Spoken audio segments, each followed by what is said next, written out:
திருவள்ளூர் அடுத்த காக்கலூர் ஆஞ்சநேயபுரம் கிராமத்தைச் சேர்ந்தவர் திருமுருகநாதன். இவரது மனைவி பானுமதி தனியார் நிறுவனத்தில் பணிபுரிந்து வந்தார். இவர்களுக்கு சாமுண்டீஸ்வரி மற்றும் தேவி பிரியா என்ற 2 மகள்கள் உள்ளனர்.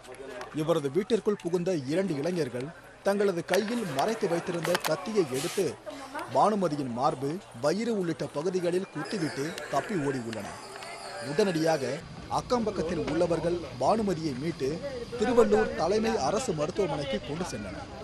அங்கு முதல் உதவி அளிக்கப்பட்டு ஆபத்தான நிலையில் இருந்ததால் சென்னை அரசு மருத்துவமனைக்கு மேல் சிகிச்சைக்காக அனுப்பி வைத்தனர்.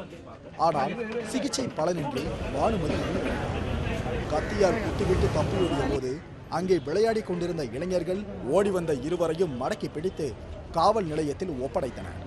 அவர்களிடம் நடத்திய விசாரணையில் பானுமதியின் மகள் தேவி பிரியா கும்பகோணம் அடுத்த திருவிடைமருதூர் பகுதியைச் சேர்ந்த விவேக் என்பவரிடம் ஃபேஸ்புக் காதலில் ஈடுபட்டதும், விவேக் மைசூரில் வேலை செய்து வருவதும், வீட்டை விட்டு வெளியேற முடிவு செய்து விவேக்கின் நண்பர்களான விக்னேஷ் மற்றும் சதீஷ் ஆகிய இருவரை அனுப்பியதும் தெரிய வந்தது.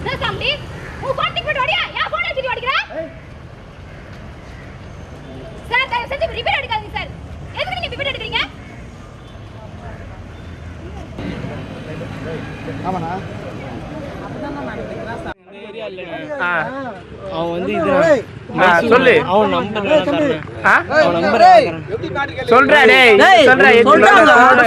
அவன் மைசூர் சொல்லு. இல்ல அவன் வந்து என் ஃப்ரெண்டு, நான் என் கூட தான் எங்க தெருல தான் இருக்கானே. அவன் மைசூர்ல போய் வேலை பார்க்கறானே.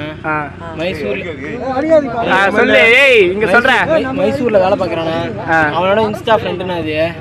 இந்த மாதிரி அது ஹெல்ப் கேட்டுச்சுன்னா அவனை வந்து எங்களை செய்ய சொன்னானே. இந்த மாதிரிலாம் செய்ய முடியாது, எதுவும் தரலாம் இல்லை, இந்த மாதிரிலாம் செய்ய முடியாது. நீங்க சும்மா துணைக்கு வாடா, இன்னும் பசங்க இருக்காங்களா அப்படின்னு சொல்லி கூப்பிட்டு வந்தாங்க. அப்புறம் அவங்க தானே செஞ்சாங்க. நாங்கள் உள்ள போறதுக்குள்ள ஓன்னு கத்திட்டு நாங்கள் ஓடி வந்துட்டோம். மேலும் வீட்டில் இருந்த நகையை எடுத்துக்கொண்டு கிளம்புவதை அறிந்த பானுமதி தடுத்து நிறுத்தியதால் அவரை கத்தியால் குத்தியதாகவும் இருவரும் ஒப்புக்கொண்டனர். இதையடுத்து தேவி பிரியாவை கைது செய்த போலீசார் அவரிடம் தொடர்ந்து விசாரணை நடத்தி வருகின்றனர். ஃபேஸ்புக் காதலுக்காக பெற்ற தாயையே மகள் பலி கொடுக்க முயன்ற சம்பவம் பெரும் அதிர்ச்சியை ஏற்படுத்தியுள்ளது.